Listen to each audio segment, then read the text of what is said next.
चलिए अब आपको सीधा चंडीगढ़ लिए चलते हैं, जहां से बेहद महत्वपूर्ण तस्वीरें सामने आ रही है मंत्रिमंडल विस्तार को लेकर। तो राजभवन से सीधा तस्वीर हम आपको दिखा रहे हैं। तस्वीर हम दिखा रहे हैं जहां पर नेताओं की मौजूदगी देखी जा रही है और धीरे धीरे करके सभी नेता अपनी मौजूदगी दर्ज करवा रहे हैं। सीधा लाइव तस्वीरें हम आपको दिखा रहे हैं। चंडीगढ़ के राजभवन से ये लाइव तस्वीरें हैं।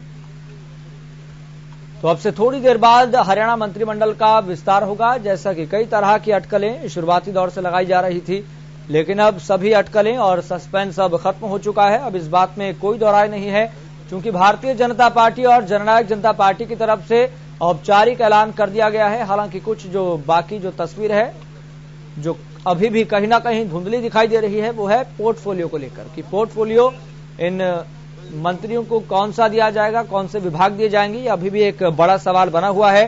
तो लगातार और सबसे पहले बड़ी जानकारी से हम आपको अपडेट कर रहे हैं। और ये जो सीधा तस्वीरें आप देख रहे हैं, राजभवन से लाइव तस्वीरें, जहां पर मंत्रिमंडल विस्तार को लेकर तैयारियां मुकम्मल हैं और अब से कुछ देर बाद मंत्रिमंडल का विस्तार होगा। जी हां, भारतीय जनता पार्टी की तरफ से डॉक्टर कमल गुप्ता के नाम पर मुहर लगी है। तो कई जानकारियां बढ़ते समय के साथ, बढ़ती परिस्थितियों के साथ लगातार सामने आ रही है। और ये वो क्षण था जिसका भारतीय जनता पार्टी और जननायक जनता पार्टी के विधायक इंतजार कर रहे थे। हालांकि व्यक्तिगत तौर पर भी आपको ये चीज बताएं कि जब जेजेपी के विधायक रामकुमार गौतम से इस संबंध में और इस पूरे मंत्रिमंडल विस्तार को लेकर सवाल किया गया था, तो उनका जो बयान सामने आया, जो उनकी स्टेटमेंट सामने आई, वो कहीं ना कहीं बहुत चौंकाने वाली इसलिए थी। उन्होंने कहा कि इससे हमारा कोई सरोकार नहीं है, इससे कोई लेना देना नहीं है, हम तो गलती से विधायक बन गए। यानी कि कहीं ना कहीं जननायक जनता पार्टी में भी एक तरह से नाराजगी देखने को मिल रही है। लेकिन ये जो आप तस्वीरें देख रहे हैं, ये उस क्षण की तस्वीर है जिसका इंतजार भारतीय जनता पार्टी के विधायक, जिसका इंतजार जननायक जनता पार्टी के विधायक कर रहे थे।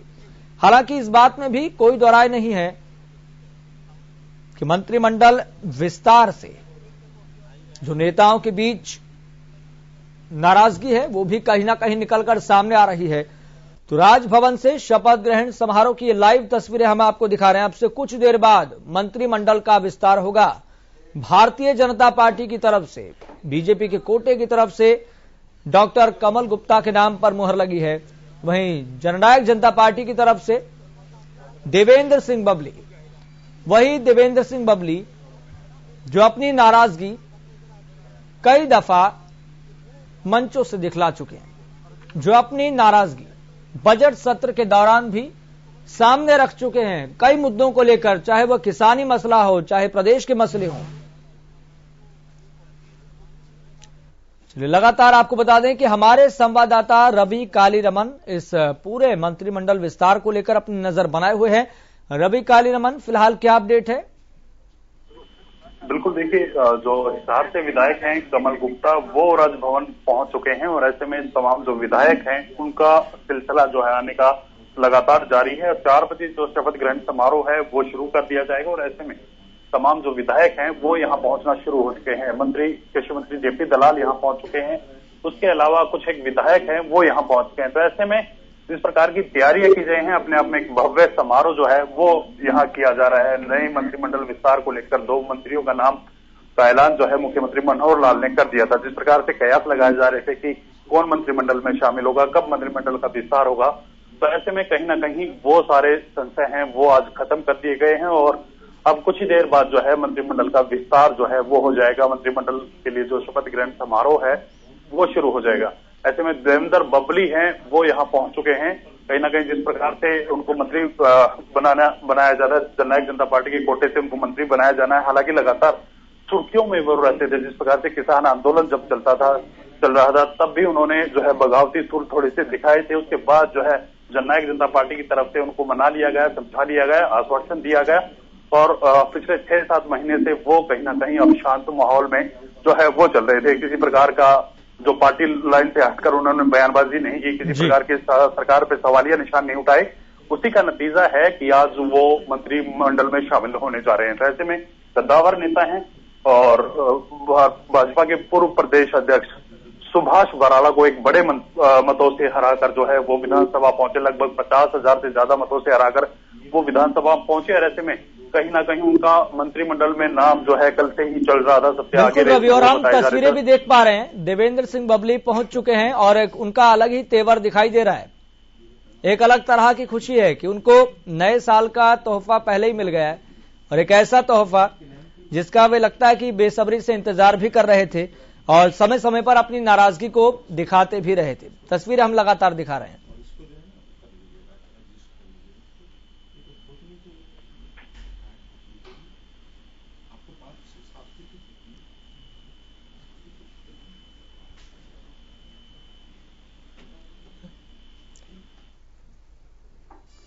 तो तस्वीर हम आपको दिखा रहे हैं, देवेंद्र सिंह बबली पहुंच चुके हैं। जननायक जनता पार्टी की तरफ से मंत्री पद की चाबी इनको मिलने जा रही है और अब से कुछ देर बाद जिस क्षण का भारतीय जनता पार्टी के तमाम नेता, तमाम कार्यकर्ता इंतजार कर रहे हैं, वो क्षण अब से कुछ देर बाद आने वाला है। यानी कि मंत्रिमंडल का विस्तार, और जो राजनीतिक दलों के कोटे से जिनको मंत्री पद की चाबी मिलने वाली है, वो खुद इस बात का बेसब्री से इंतजार कर रहे हैं। तस्वीरें आप देखिए, राजभवन से लाइव तस्वीरें हम आपको दिखा रहे हैं, जहां पर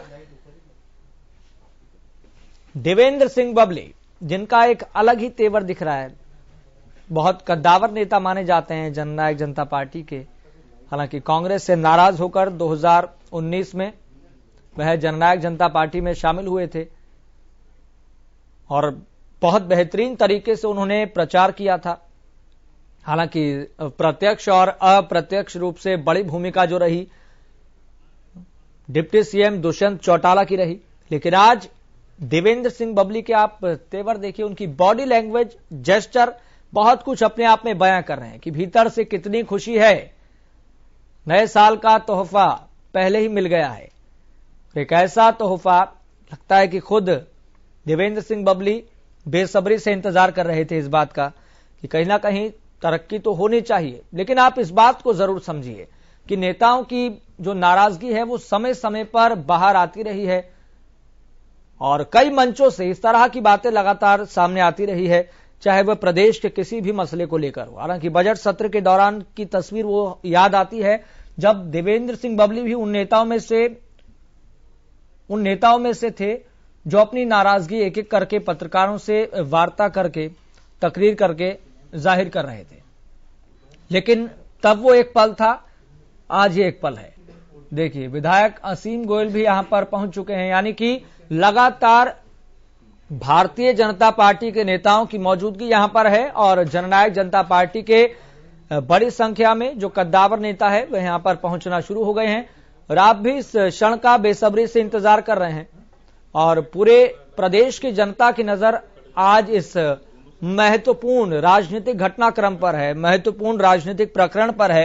हालांकि आप इस बात को भी जरूर सोचिए कि किसने इस बात का अंदाजा नहीं लगाया होगा कि अचानक से इस तरीके से कल खबर आएगी और सारा राजनीतिक घटनाक्रम और सारी राजनीतिक निगाहें इस बात पर जाकर टिक जाएगी कि आखिर प्रदेश का मंत्रिमंडल विस्तार होने जा रहा है। हालांकि दिसंबर के शुरुआती हफ्ते में भी इस तरह की अटकलें और इस तरह के कयास लगाए जा रहे थे कि प्रदेश का मंत्रिमंडल विस्तार होने जा रहा है। हालांकि जब पत्रकारों ने खुद मुख्यमंत्री मनोहर लाल से इस संबंध में सवाल पूछा था तो आपको याद होगा मुख्यमंत्री का वो जवाब बहुत ही शालीनता के साथ, बहुत ही शाइस्तगी के साथ और इसके साथ साथ बहुत ही सूझबूझ के साथ मुख्यमंत्री मनोहर लाल ने इस बात का जवाब दिया था। पत्रकारों ने मुख्यमंत्री मनोहर लाल से पूछा किस तरह की खबरें आ रही हैं कि आप मंत्रिमंडल का विस्तार करने जा रहे हैं। मुख्यमंत्री ने बड़े ही सूझबूझ तरीके से, शालीनता के साथ इस बात का जवाब दिया। उन्होंने कहा सस्पेंस आपके लिए भी अच्छा, सस्पेंस हमारे लिए भी अच्छा, और इस बात को वहां पर खत्म कर दिया। लेकिन तब वो एक तारीख थी और आज एक ये तारीख है। नेता खुद बेसब्री से इस पल का, इस लम्हे का इंतजार कर रहे थे। तो मंत्री पद का सेहरा जननायक जनता पार्टी के कद्दावर नेता माने जाते हैं देवेंद्र सिंह बबली। अब एक सेहरा तो देवेंद्र सिंह बबली के सिर पर सजने जा रहा है। नए साल से पहले तोहफा मिल गया है। और बात करें भारतीय जनता पार्टी की तो हिसार से बीजेपी विधायक डॉक्टर कमल गुप्ता बेहद कद्दावर नेता माने जाते हैं, जमीन से जुड़े हुए नेता माने जाते हैं।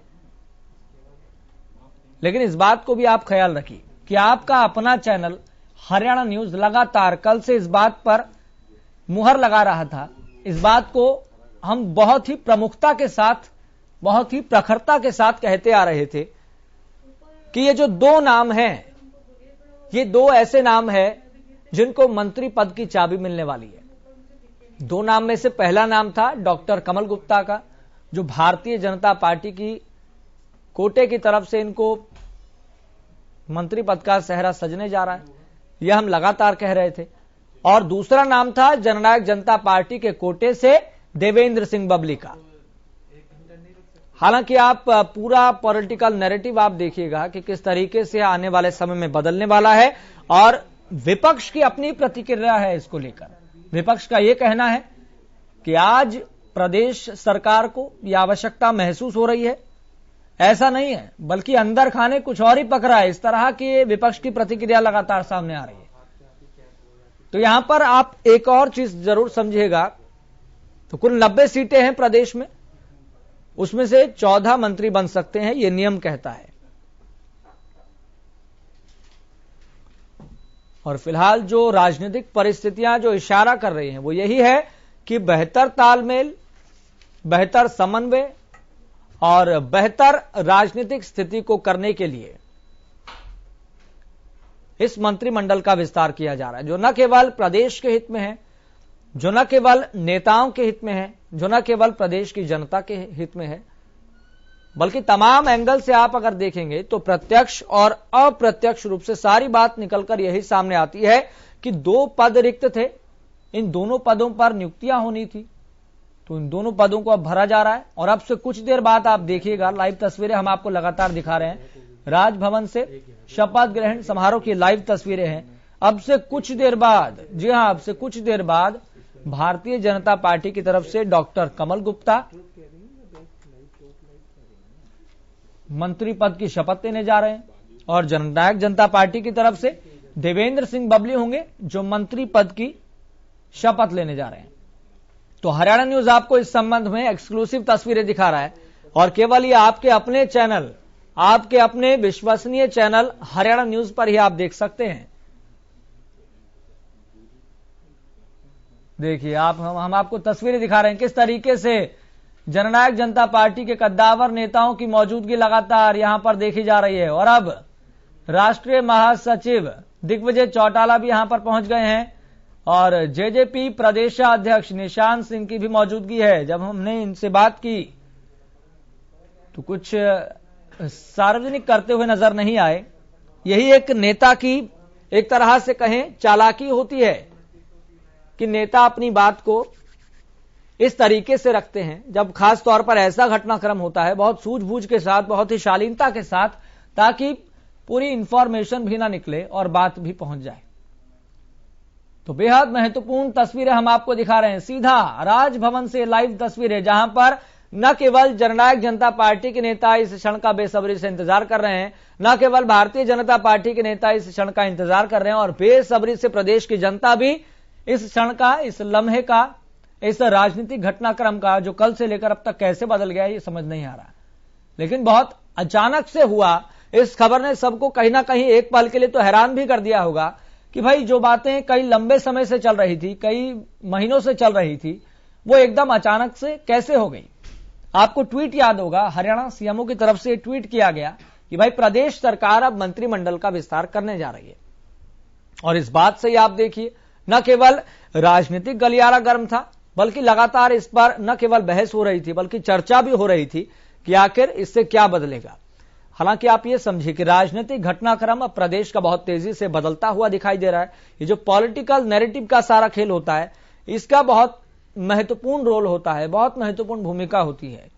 तो शपथ ग्रहण समारोह की लाइव तस्वीर है, जी हां, बेहद महत्वपूर्ण तस्वीरें हम आपको दिखा रहे हैं, जहां पर लगातार बढ़ते समय के साथ जननायक जनता पार्टी के कद्दावर नेता, बड़े नेता, अपनी बड़ी भूमिका रखने वाले नेता लगातार वहां पर पहुंच रहे हैं राजभवन में। इसके साथ साथ भारतीय जनता पार्टी के कद्दावर नेता और तमाम जो बड़े नेता हैं उनकी भी मौजूदगी है।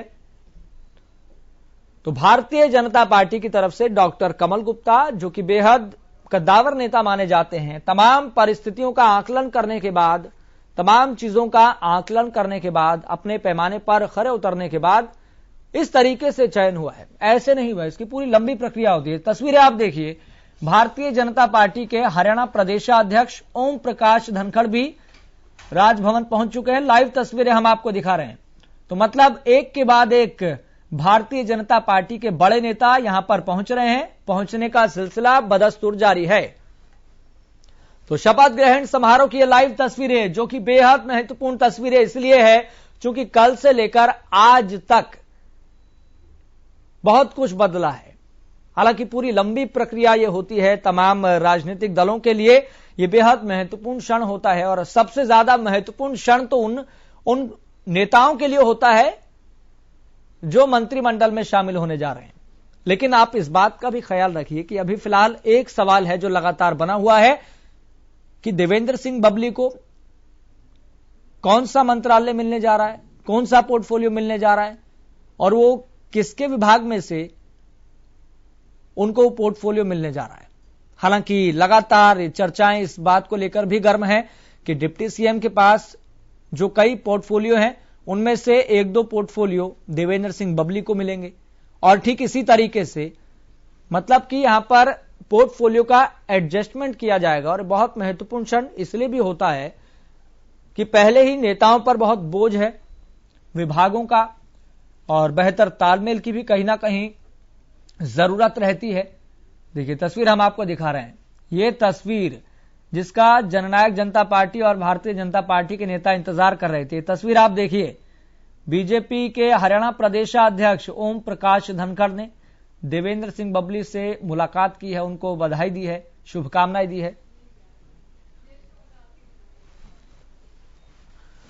तो आपको बता दें, इस महत्वपूर्ण राजनीतिक घटनाक्रम को लेकर, प्रकरण को लेकर हमारे साथ बातचीत करने के लिए वरिष्ठ पत्रकार अमित नेहरा जुड़ गए हैं। अमित नेहरा जी, आपका बहुत बहुत स्वागत। धन्यवाद। अमित नेहरा जी, किस तरीके से आप देख रहे हैं, अचानक से खबर आती है और पूरे प्रदेश में राजनीतिक गलियारा गर्म हो जाता है। देखिए, जो अटकलें बहुत लंबे समय से लगाई जा रही थी अब तो वो सच होने जा रही है और कई चीजें समय के साथ खारिज भी हो रही हैं। मुहर लग गई है देवेंद्र सिंह बबली और डॉक्टर कमल गुप्ता पर। लगातार हम कल चर्चा भी कर रहे थे। जी जी हाँ, देखिए ये प्रतीक्षित तो था, ये एक्सपेंशन जो विस्तार हुआ है मंत्रिमंडल में जी। और खास तौर पे देखिए जो मेन बात है देवेंद्र सिंह बबली का जो बनना मंत्री, वो तो बहुत पहले से हो जाना चाहिए था क्योंकि जो सूत्र बताते हैं कि ये कमिटमेंट सीन थे। जब इनको टिकट दिया गया था जेजेपी का तो इनसे वायदा किया गया था कि अगर सत्ता में आए या हमारी हिस्सेदारी रही सत्ता में तो आपको मंत्री बनाया जाएगा। लेकिन सूत्र ये भी बताते हैं कि जब पहली बार मंत्रिमंडल का गठन हुआ तो ये क्यों नहीं बने, तो उसकी वजह बताते हैं सुभाष बराला एक वजह रही है क्योंकि बहुत बड़े मार्जिन से हराया था वो तत्कालीन प्रदेशाध्यक्ष थे बीजेपी के, तो वो कहीं ना कहीं इससे नाराज हो जाते इस मामले से कि आपने मेरे को हराने वाले को मंत्री बना दिया। तो अब वो चीजें क्या है धीरे धीरे डाइल्यूट होगी और इनको मंत्री बना दिया गया। दूसरा कमल गुप्ता का भी लगातार नाम काफी दिन से वो चल रहा था चर्चाओं में। तो इतनी ज्यादा हैरानी की बात लगती नहीं कि कोई बहुत बड़ी एकदम उलटफेर हुआ हो या प्रत्याशित जिसको घटनाक्रम कह सकते हो, ये चीजें थी पाइपलाइन में थी। जी अमित जी, लेकिन ठीक है, अगर इसको एक क्षण के लिए कहें कि ये हैरानी वाली कोई बात तो नहीं है, जाहिर सी बात है, होता है समय समय पर परिस्थितियां, राजनीतिक परिस्थितियां इस तरीके से बनती है तो ऐसा करना भी पड़ता है और बहुत जरूरत भी होती है। लेकिन बात करें इससे प्रदेश का राजनीतिक माहौल आने वाले समय में किस तरीके से बदलने वाला है, बेहतर तालमेल को लेकर, प्रदेश की उन्नति को लेकर, उद्धार को लेकर? बहुत ज्यादा बदलाव तो नहीं आएगा क्योंकि 2 मंत्री नए बनाने से मुझे नहीं लगता कि कोई आमूलचूल परिवर्तन हो या इतना बड़ा परिवर्तन हो। लेकिन ये है कि पहली बात तो ये है कि एक तो ये हो जाएगा कि जिसको वचन दिया गया वचन पूरा किया गया, कमिटमेंट पूरी की गई, तो इससे भरोसा बढ़ेगा लीडरशिप पे।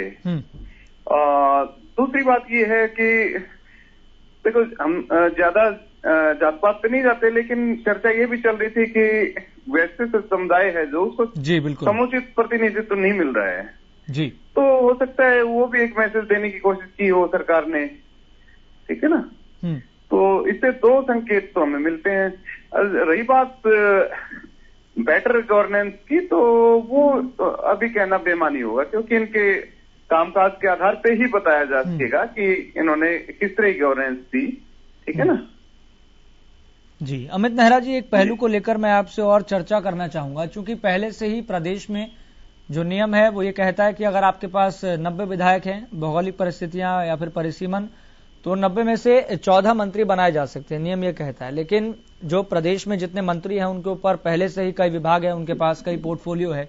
ऐसे में आपको लग रहा है कि अगर पोर्टफोलियो का कुछ हद तक थोड़ा बहुत बंटवारा हो भी जाता है तो ये बोझ सही रहेगा, बोझ हद तक कम हो जाएगा और उससे बेहतर होगा? देखिए बिल्कुल आपने ठीक कहा कि जो नियम है वो ये है किसी भी प्रदेश में मंत्री बनाने का कि जितनी विधानसभा में सीटें हैं उसका 15% जो होता है वो मंत्रिमंडल में आ सकता है। तो 90 सीटें हैं तो 14 सीटें यहाँ पे 14 मंत्री बन सकते हैं। तो 14 मंत्री 12 बन चुके हैं, 2 की बर्थ अभी खाली है, ठीक है ना। और अभी क्या है कि देखो इच्छा तो हर एक विधायक की होती है जो सत्ता पक्ष में होता है कि मैं मंत्री बनूं, है ना, रुतबा हो, मुझे भी गाड़ी मिले, है ना, एक पोर्टफोलियो मिले। लेकिन सभी को मंत्री बनाना तो संभव नहीं है।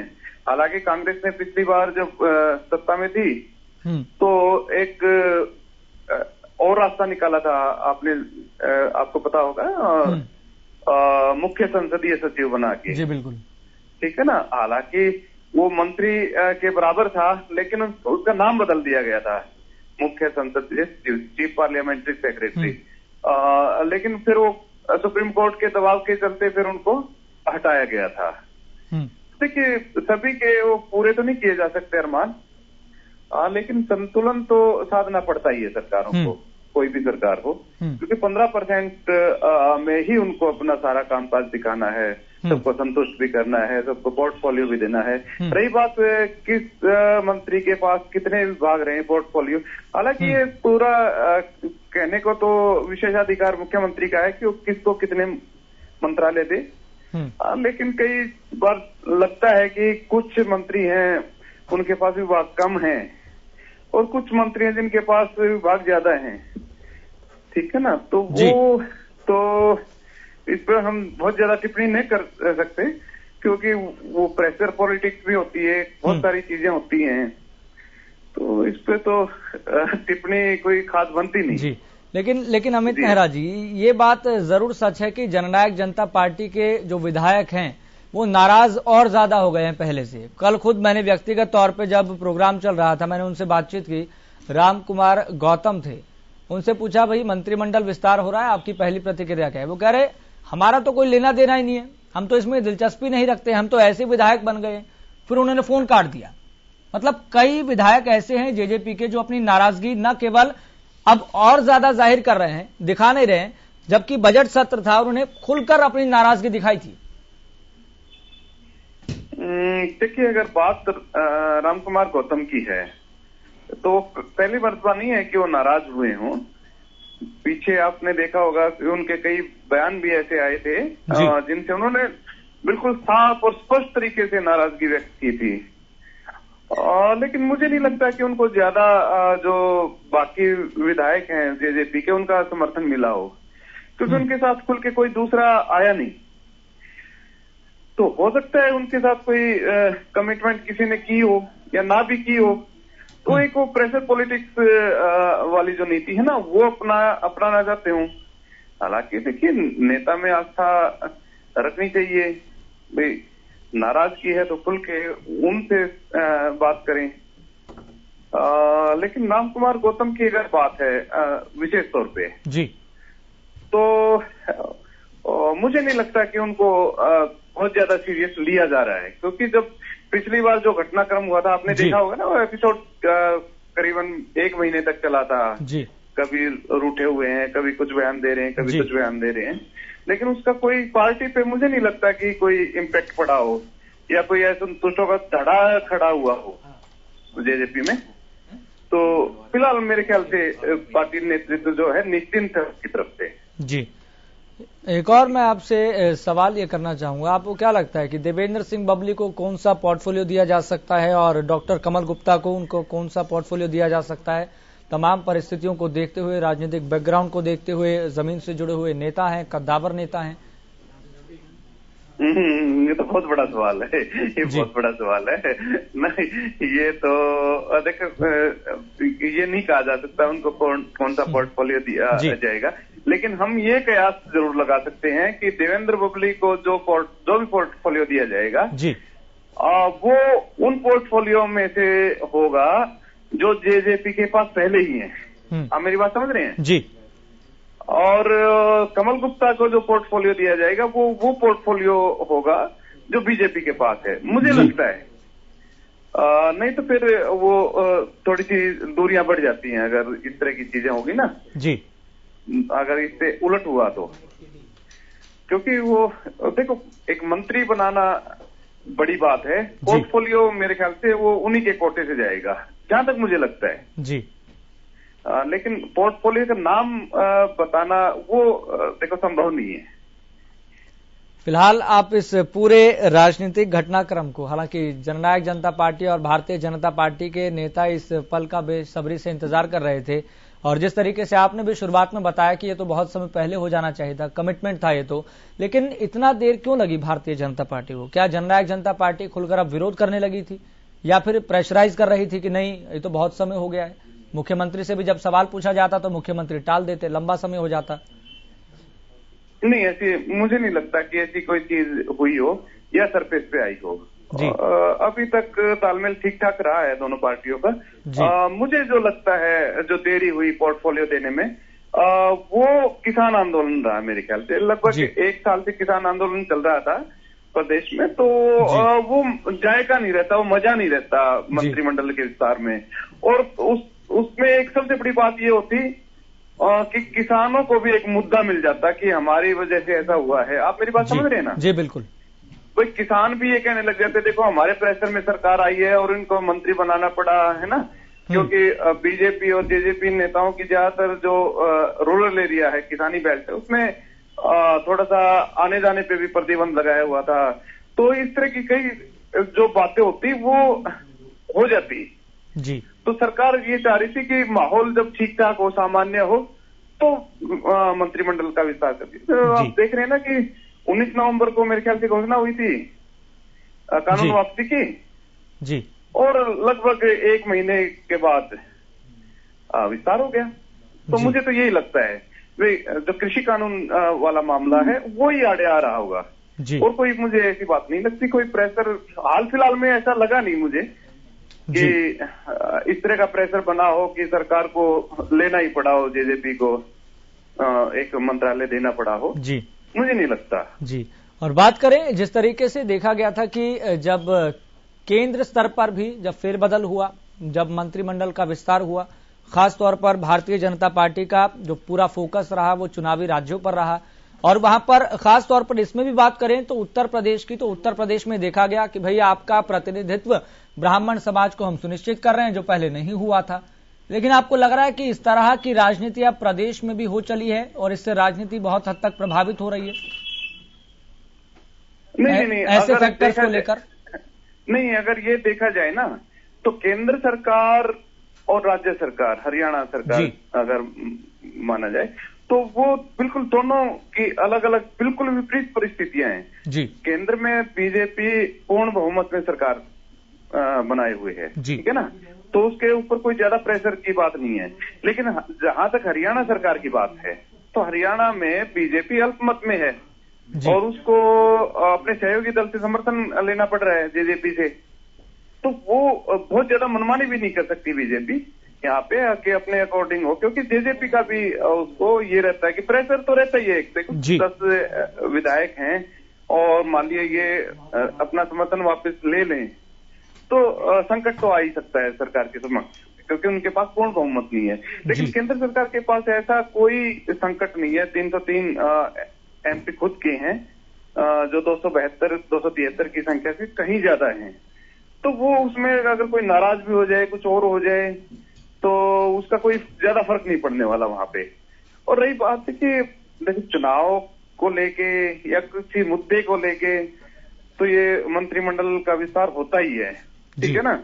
और कई बहुत सारी चीजें ऐसी होती हैं जो थोड़े शब्दों में नहीं बयां की जा सकती, बहुत सारी चीजें होती हैं जी। तो वो एक अलग चीज है। अगर केंद्र सरकार का मंत्रिमंडल विस्तार देखें और हरियाणा सरकार का मंत्रिमंडल का विस्तार देखें तो जी दोनों एक अलग अलग पहलू हैं जी। और बात करें ये बेहतर राजनीतिक समीकरण बनाने, बेहतर तालमेल बनाने, इन सब को लेकर एक कोशिश की जाती है, लेकिन ऐसे में विपक्ष का समीकरण, विपक्ष के सोचने विचारने की जो तरीका होता है वो इससे कितना प्रभावित होता है, कितना बदलता हुआ दिखाई देता है? बहुत ज्यादा नहीं। उसमें जो 2 नए मंत्री बनेंगे जी, उनका जो जिला होगा, खासकर उनकी विधानसभा होगी, विधानसभा के साथ साथ उस जिले पे असर पड़ सकता है जी। लेकिन पूरे विपक्ष पे असर पड़े मुझे नहीं लगता, क्योंकि इतना बड़ा ये इम्पैक्ट वाली बात नहीं है ये जी। तो उस पर्टिकुलर जिले तक तो प्रभाव पड़ सकता है, लेकिन पूरे विपक्ष पे या पूरे राज्य पे उसका कोई असर पड़े या तो पूरा का पूरा मंत्रिमंडल रीशफल हो जी, ठीक है ना, तो उस पर असर पड़ सकता है। इतने छोटे विस्तार से है ना, मुझे नहीं लगता कि विपक्ष की रणनीति पे या विपक्ष की सेहत पे कोई असर पड़ा हो। चलिए अमित नेहरा जी, बहुत बहुत शुक्रिया जुड़ने के लिए, अपना कीमती समय देने के लिए, बातचीत करने के लिए।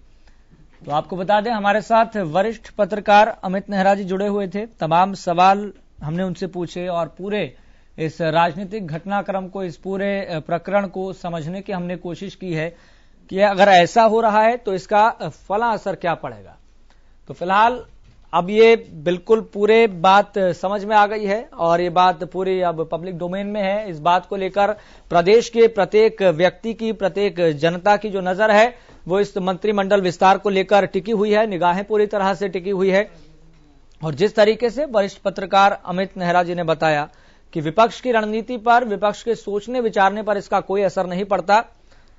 अगर पूरा मंत्रिमंडल विस्तार हो रहा होता या फिर रिशफल हो रहा होता, फेरबदल हो रहा होता बड़े स्तर पे, तब तो बात में समझ आती कि राजनीतिक दायरा जिस तरीके से बढ़ रहा है और जिस तरीके से मंत्रिमंडल का दायरा बढ़ रहा है, तो ऐसे में प्रदेश की राजनीति पर, विपक्ष के सोचने पर, विचारने पर, रणनीति पर भी उसका कोई असर दिखाई देता। हालांकि इस बात को आपको ध्यान में रखना चाहिए, देवेंद्र सिंह बबली वो नेता जिनके अब सिर पर मंत्री पद का सेहरा सजने जा रहा है, वही नेता जो कांग्रेस से नाराज होकर 2019 में जननायक जनता पार्टी में आए, उनको विश्वास दिलाया गया कि हम सत्ता में आएंगे तो आपको मंत्री पद जरूर दिया जाएगा। इस तरह की बातें 2019 में लगातार कही जा रही थी। और आप यहां पर देखिए कि हुआ क्या। हुआ ये कि 2019 में भारतीय जनता पार्टी और जननायक जनता पार्टी का जो प्रदर्शन था, भारतीय जनता पार्टी से जो अपेक्षा की थी वो तो नहीं हुआ, लेकिन जननायक जनता पार्टी ने इस तरह का प्रदर्शन करके सभी को चौंका दिया था।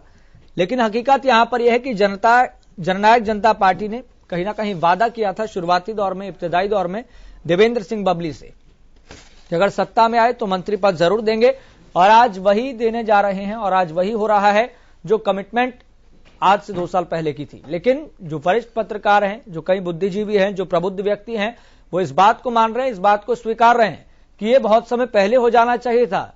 अगर ऐसा हो जाता तो समय समय पर देवेंद्र सिंह बबली अपनी नाराजगी जाहिर नहीं कर रहे होते। इस तरह का आकलन, इस तरीके की परिस्थितियों का मूल्यांकन जरूर होना चाहिए। लेकिन आप जो तस्वीर देख रहे हैं, बेहद महत्वपूर्ण तस्वीर इसलिए है कि राजभवन से शपथ ग्रहण समारोह, जिसका बेसब्री से इंतजार भारतीय जनता पार्टी के तमाम नेता और जननायक जनता पार्टी के तमाम नेता कर रहे थे। और बड़ी बात यहां पर है कि अब से कुछ देर बाद, जी हां, अब से कुछ देर बाद भारतीय जनता पार्टी के कोटे से डॉक्टर कमल गुप्ता मंत्री पद की शपथ लेने जा रहे हैं और जननायक जनता पार्टी की तरफ से देवेंद्र सिंह बबली।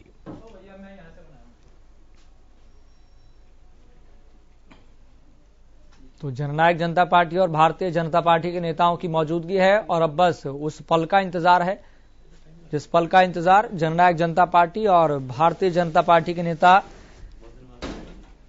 कर रहे हैं। तो आपको बता दें, जननायक जनता पार्टी की तरफ से प्रदेश अध्यक्ष निशांत सिंह पहुंच चुके हैं, राष्ट्रीय महासचिव दिग्विजय चौटाला भी पहुंच चुके हैं।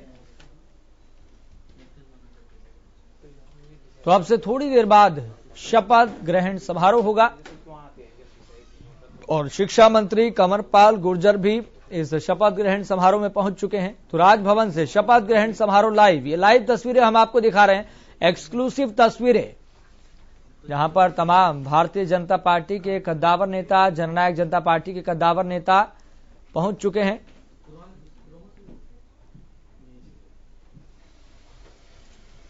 देवेंद्र सिंह बबली भी यहां पर पहुंच चुके हैं और जानकारी ये भी सामने आ रही है कि भारतीय जनता पार्टी की तरफ से डॉक्टर कमल गुप्ता भी पहुंच चुके हैं।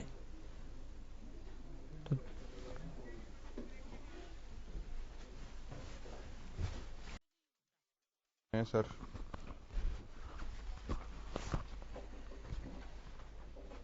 फ्रेम पूछना प्लीज जरा। Never stop India.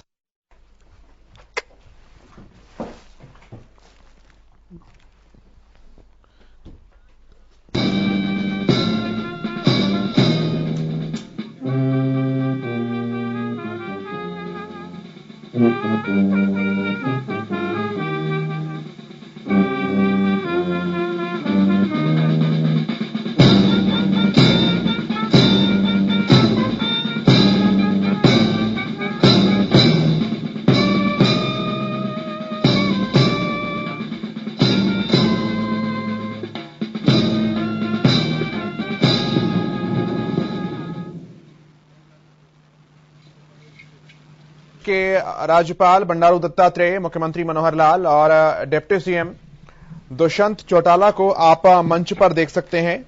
जेजेपी से देवेंद्र बबली को जो जिम्मेदारी मिली है, सीएम डिप्टी सीएम के अलावा अब कुल मिलाकर 12 मंत्री जो हैं वो कैबिनेट में स्थान लेने जा रहे हैं और मंत्रिमंडल में 2 नए चेहरे भी अब साथ साथ शामिल हो जाएंगे। और कुछ ही देर शपथ ग्रहण समारोह जो है वो शुरू होने जा रहा है। तमाम नेताओं के पहुंचने का सिलसिला 3:30 बजे से ही शुरू हो गया था। हरियाणा न्यूज लगातार पल पल की अपडेट्स आप तक सुबह से ही पहुंचा रहा है और हर तस्वीर, हर नेता के पहुंचने का सिलसिला हमने आपको दिखाया, सबकी तस्वीरें हमने आपको दिखाई।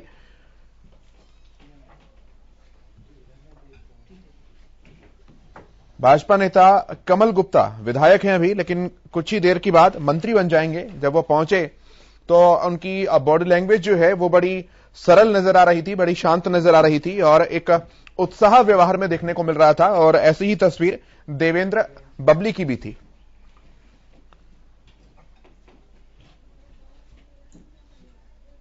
पहला शपथ ग्रहण कमल गुप्ता का।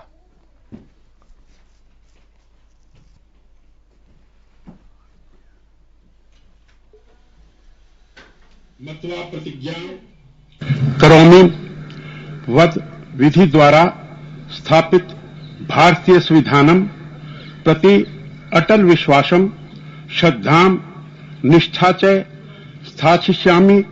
अहम भारतव प्रभुताम अखंडताम रक्षिष्यामि।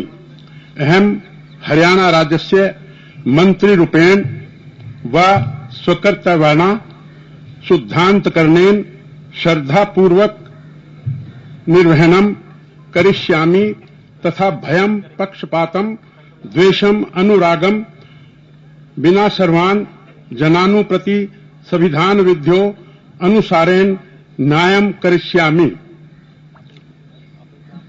अहम डॉक्टर कमल गुप्ता ईश्वर साक्षिणम मत्वा प्रतिज्ञां करोमि यत् हरियाणा राज्यस्य मंत्री रूपेण व मम विचारार्थ यह विषय आनीतो भविष्यति अथवा मम ज्ञातो भविष्यति तय विषयम उपयुक्तम मंत्रिणम संबंधाधिकारिणम व विहाय प्रत्यक्ष रूपेण अप्रत्यक्ष रूपेण व अन्यान व्यक्ति विशेषानु न सूचयिष्यामि तथा स्वकर्तव्याना सम्यक निर्वहन करिष्यामि।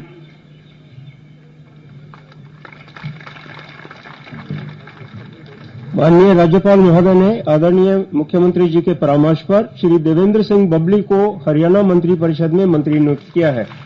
अब मैं श्री देवेंद्र सिंह बबली जी से निवेदन करता हूं कि वे मंत्री पद एवं गोपनीयता की शपथ ग्रहण करने के लिए मंच पर पधारें।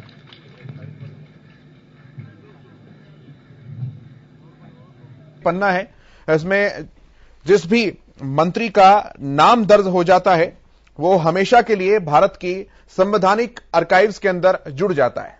तो पहला शपथ ग्रहण समारोह में नाम रहा कमल गुप्ता का। संस्कृत में उन्होंने अपनी शपथ ली और उसके बाद डिप्टी सीएम का आभार जताया और अब मुख्यमंत्री मनोहर लाल का आभार जताने के लिए पहुंचे हैं। और अब लीजिए मंच पर दूसरा चेहरा आपके सामने, देवेंद्र बबली का।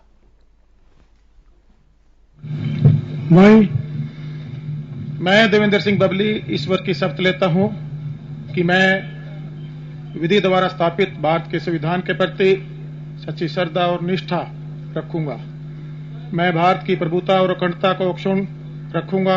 मैं हरियाणा राज्य के मंत्री के रूप में अपने कर्तव्यों का श्रद्धापूर्वक और शुद्ध अंतःकरण से निर्वहन करूंगा तथा मैं भय या पक्षपात, अनुराग या द्वेष के बिना सभी प्रकार के लोगों के प्रति संविधान और विधि के अनुसार न्याय करूंगा। मैं देवेंद्र सिंह बबली ईश्वर की शपथ लेता हूं कि जो विषय हरियाणा राज्य मंत्री के रूप में मेरे विचार में लिया या लाया जाएगा अथवा मुझे ज्ञात होगा, उसे किसी व्यक्ति या व्यक्तियों को तब के सिवाय जबकि ऐसे मंत्री के रूप में अपने कर्तव्यों के समय निर्वहन के लिए ऐसा करना अपेक्षित हो, मैं प्रत्यक्ष अथवा अप्रत्यक्ष रूप से संसूचित या प्रकट नहीं करूंगा।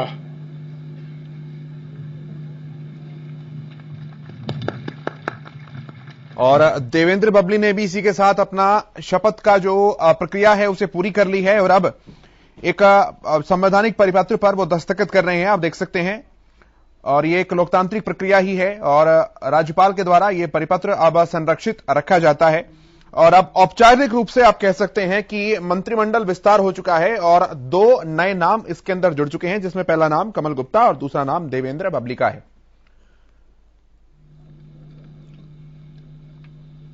डिप्टी सीएम दुष्यंत चौटाला का आभार व्यक्त करने के लिए वह पहुंचे हैं और सीएम मनोहर लाल का आभार व्यक्त कर रहे हैं।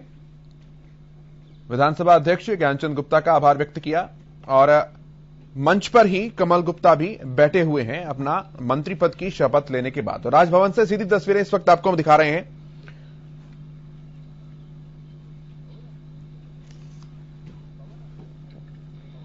माननीय राज्यपाल महोदय की अनुमति से आज के समारोह की कार्यवाही समाप्त की जाती है। आप सभी से अनुरोध है कि राष्ट्रगान के लिए अपने अपने स्थान पर खड़े हों। तदुपरांत आप सभी जलपान के लिए आमंत्रित हैं।